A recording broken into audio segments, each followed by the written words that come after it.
নমস্কার বন্ধুরা, আশা করি আপনারা ভালো আছেন, সুস্থ আছেন। আমি ডক্টর জীবনকুশ বর্মন আপনাদের প্রত্যেককে আমার ইউটিউব চ্যানেলে স্বাগত জানিয়ে আজকে হাজির হয়েছি একটি নতুন ভিডিও নিয়ে। এই ভিডিওতে আমি কনজাংটিভাইটিস বা পিঙ্ক আই বা চোখ ওঠা যে রোগ রয়েছে তার লক্ষণ, কী কারণে হয়, কাদের বেশি হয় এবং এর যে হোমিওপ্যাথিক চিকিৎসা রয়েছে বা কোন কোন হোমিওপ্যাথিক ওষুধগুলি ব্যবহার হয়ে থাকে সেটা নিয়ে বিস্তারিতভাবে আলোচনা করতে যাচ্ছি। তবে আলোচনা শুরু করার আগে একটা ছোট্ট রিকোয়েস্ট, আপনি যদি আমার চ্যানেলে নতুন হয়ে থাকেন বা এখনও কোনো সাবস্ক্রাইব করেননি, প্লিজ সাবস্ক্রাইব করতে কিন্তু ভুলবেন না।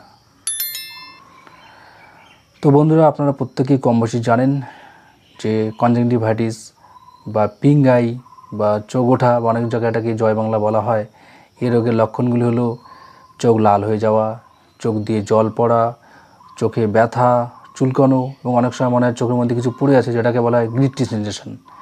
এছাড়া লাইট সেন্সিটিভিটি বা আলো সহ্য না হওয়া বা আলোর প্রতি সংবেদনশীলতা বেড়ে যাওয়া, এছাড়া অনেক সময় ঝাপসা দেখা, এই ধরনের অনেকগুলি সমস্যা দেখা যায়।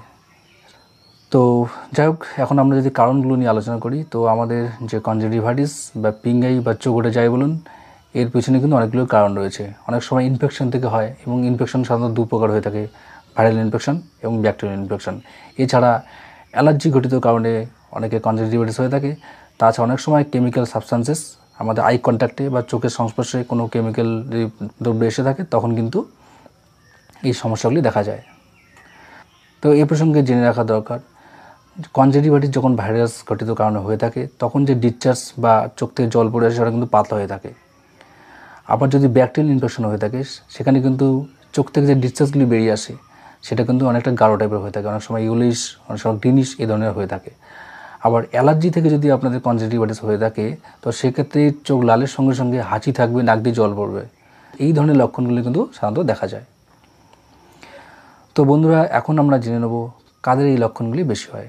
তো দেখা যাচ্ছে যাদের ভিটামিন এ ডেফিসিয়েন্সি রয়েছে, যারা ভিটামিন বি কমপ্লেক্স, সি এই ধরনের খাবার খুব কম খেয়ে থাকেন, তারা কিন্তু অন্যদের থেকে সহজেই এই রোগে আক্রান্ত হতে পারেন। এছাড়া যদি দেখা যায় কারো বাড়িতে যদি কেউ অ্যাফেক্টেড হয়ে থাকে তো তাদের ক্ষেত্রে কিন্তু এই রোগটা ছড়িয়ে পড়ার সম্ভাবনা খুব থাকে, কারণ ভাইরাস বা ব্যাকটেরিয়াল জনিত কারণে যে কনজাংটিভাইটিস হয়ে থাকে সেটা কিন্তু খুব হাইলি ইনফেকশাস বা দ্রুত ছড়িয়ে পড়ে। তো বন্ধুরা, এখন আমরা জেনে নেব কোন কোন হোমিওপ্যাথিক ওষুধগুলি এক্ষেত্রে ব্যবহার হয়ে থাকে। তো নম্বর 1 মেডিসিন আর্জেন্টাম নাইট্রিকাম 30। তো আর্জেন্টাম নাইট্রিকাম 30 এর যে লক্ষণগুলি রয়েছে, চোখ অতিরিক্ত লাল হয়ে ওঠা, যেন মনে হয় সদ্য মাংস কাটা হয়েছে এরকম লাল। এর সঙ্গে সঙ্গে এর যা সিমটম রয়েছে, যে জ্বালা বলুন, ব্যথা বলুন, সেটা কিন্তু ঠান্ডা জল বা কোল্ড অ্যাপ্লিকেশনে কিন্তু কমে যায় এবং তার সঙ্গে চোখ থেকে যে ডিসচার্জ বা জল বেরিয়ে এসে সেটা কিন্তু একটা পাতলা টাইপের হয়ে থাকে। এক্ষেত্রে কিন্তু আর্জেন্টাম নাইট্রিকাম খুব ইফেক্টিভ মেডিসিনস। ডোজ দুপুরে করে দিনে 3 বার, কমপক্ষে 5 থেকে 7 দিন চালাতে হবে। Next medicines অ্যাপিজমেল 30। অ্যাপিজমেল 30ও খুবই গুরুত্বপূর্ণ হোমিওপ্যাথিক ওষুধ এই কনজাংটিভাইটিসের ক্ষেত্রে। এর লক্ষণগুলো হলো চোখ লাল হওয়ার সঙ্গে সঙ্গে চোখে প্রচণ্ড জ্বালা বা ব্যথা থাকবে এবং এটাও কিন্তু আর্জেন্টাম নাইট্রিকামের মতো ঠান্ডা জল দিলে আরাম হয় বা কোল্ড অ্যাপ্লিকেশনে রিলিভ হয়ে থাকে।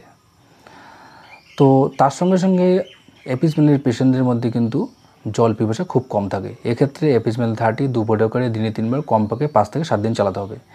Next medicines pulsatilla 30। তো পালসিল্লা 30 এটাও খুব গুরুত্বপূর্ণ হোমিওপ্যাথিক ওষুধ চোখ ওঠা বা কনজাংটিভাইটিসের ক্ষেত্রে।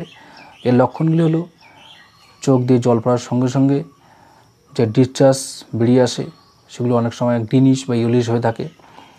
এর যে ব্যথা বা জ্বালা এগুলো কিন্তু সন্ধ্যার দিকে বৃদ্ধি পেয়ে থাকে এবং এই পেশেন্টগুলোর কিন্তু জলের পিপাসা খুব কম হয়ে থাকে। এরা সাধারণত বাচ্চা এবং মহিলাদের ক্ষেত্রে বেশি ব্যবহার হয়ে থাকে, বিশেষ করে যারা খুব ক্রন্দনশীল, অল্প কথায় কেঁদে ওঠে বা কথা কথায় চোখের জল আসে, তাদের ক্ষেত্রে কিন্তু এটা অবর্ত হোমিওপ্যাথিক ওষুধ। ডোজ দুপুরে করে দিনে 3 বার, কমপক্ষে 5 থেকে 7 দিন চালাতে হবে। Next medicines মাক্সাল 30। মাক্সাল 30ও খুবই গুরুত্বপূর্ণ হোমিওপ্যাথিক ওষুধ, বিশেষ করে যেখানে ব্যাকটেরিয়াল ইনফেকশনের জন্য কনজাংটিভাইটিস হয়ে থাকে। এর লক্ষণগুলো চোখ ফুলে উঠবে, লাল হয়ে থাকবে, এর সঙ্গে যে ডিসচার্জগুলি বেরিয়ে আসে সেটা অনেকটা পুরুলেন্ট হয়ে থাকে এবং এর কালার অনেকটা ইয়েলোইশ টাইপের বেশি হয়ে থাকে। এর সঙ্গে সঙ্গে আক্রান্ত রোগীর কিন্তু জিভ থলথলে হয়ে থাকে এবং প্রচুর পিপাসা থাকে এবং চোখ থেকে যত ডিসচার্জ বেরিয়ে আসে বা যত জল বেরিয়ে আসে তত রোগী একটু রিলিফ পেয়ে থাকে। এবং আরেকটা উল্লেখযোগ্য সিমটম হচ্ছে, যেমন এপিজমেল বা আর্জেন্টাম নাইট্রিকাম ঠান্ডা জলে চোখ ধুলে বা ঠান্ডাতে এর যে আরাম হয়ে থাকে, কিন্তু মাক্সওয়েলের ক্ষেত্রে না ঠান্ডাতে আরাম না গরমে আরাম। তো এক্ষেত্রে মাক্সওয়েল 30 2 ফোঁটা করে দিনে 3 বার কমপক্ষে 5 থেকে 7 দিন চালাতে হবে। Next medicine হেপাসাল্ফ 30। হেপাসাল্ফ 30 এটাও খুবই গুরুত্বপূর্ণ হোমিওপ্যাথিক ওষুধ। যদি দেখা যায় চোখ ওঠার সঙ্গে সঙ্গে চোখের পাতাতে ক্ষত সৃষ্টি হয়েছে এবং যার সেন্সিটিভিটি খুব বেশি, হালকা টাচে খুব ব্যথা মনে হচ্ছে, সেক্ষেত্রে কিন্তু হেপাসাল্ফ 30 খুবই ইফেক্টিভ হোমিওপ্যাথিক ওষুধ। এবং এর যে ডিসচার্জ বা চোখ থেকে যে জল বেরিয়ে আসে সেটা কিন্তু অনেকটা হলুদ রঙের হয়ে থাকে। এক্ষেত্রে ডোজ 2 ফোঁটা করে দিনে 3 বার কমপক্ষে 5 থেকে 7 দিন চালাতে হবে। Next medicines ইউপ্রেশিয়া 30। ইউপ্রেশিয়া 30 কিন্তু চোখের পক্ষে খুব গুরুত্বপূর্ণ হোমিওপ্যাথিক ওষুধ এবং কনজাংটিভাইটিসের উপরেও কিন্তু এর গুরুত্বপূর্ণ ভূমিকা রয়েছে। তো এর বিশেষ লক্ষণ হচ্ছে চোখ থেকে যে ডিসচার্জ বা জল বেরিয়ে আসে সেটা কিন্তু স্টিকি বা চটচটে টাইপের হয়ে থাকে এবং অনেক সময় ঘুম থেকে ওঠার পর চোখ খোলাই যায় না, সেটা গরম জল দিয়ে পাতা ভিজে নরম করে চোখ খুলতে হয়। সেক্ষেত্রে কিন্তু ইউপ্রেশিয়া 30 খুবই গুরুত্বপূর্ণ হোমিওপ্যাথিক ওষুধ। ডোজ 2 ফোঁটা করে দিনে 3 বার কমপক্ষে 5 থেকে 7 দিন চালাতে হবে। Next medicines allium cepa. যদি অ্যালার্জি ঘটিত কারণে কনজাংটিভাইটিস হয়ে থাকে সেক্ষেত্রে কিন্তু এলিয়াম সেপা খুবই গুরুত্বপূর্ণ হোমিওপ্যাথিক ওষুধ। বিশেষ করে নাক দিয়ে জল পড়ছে, বারবার হাঁচি হচ্ছে, চোখ খসখস করছে, চোখ চুলকোচ্ছে, সেক্ষেত্রে কিন্তু এটা খুবই গুরুত্বপূর্ণ ভূমিকা পালন করে থাকে। ডোজ 2 ফোঁটা করে দিনে 3 বার কমপক্ষে 5 থেকে 7 দিন চালাতে হবে। বন্ধুরা, এছাড়াও আরও প্রচুর হোমিওপ্যাথিক মেডিসিন রয়েছে, তবে আপনারা যারা ভিডিও দেখে চিকিৎসা করে থাকেন তাদের ক্ষেত্রে এই ওষুধগুলি যথেষ্ট। এই ওষুধে যদি উপশম হয়ে না থাকে তাহলে অবশ্যই আপনারা কোনো কোয়ালিফাইড বা এক্সপার্ট হোমিওপ্যাথ ডাক্তারের পরামর্শ নেবেন এবং রোগগুলি কিন্তু প্রপারলি মেডিসিন সিলেকশন হলে 7 থেকে 10 দিনের মধ্যে কিন্তু সেরে যায়।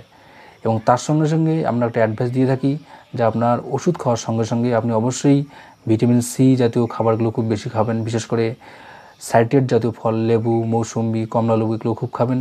এর সঙ্গে আম, কলা এই ধরনের খাবারগুলো কিন্তু অবশ্যই খেতে ভুলবেন না। তো বন্ধুরা, ভিডিওটি আজকে এখানে শেষ করছি। যদি ভালো লেগে থাকে অবশ্যই লাইক, শেয়ার, কমেন্ট করে জানাবেন। এরপরে দেখা হবে আরেকটি কোনো গুরুত্বপূর্ণ ভিডিও নিয়ে। তো ভালো থাকবেন, সুস্থ থাকবেন, ধন্যবাদ।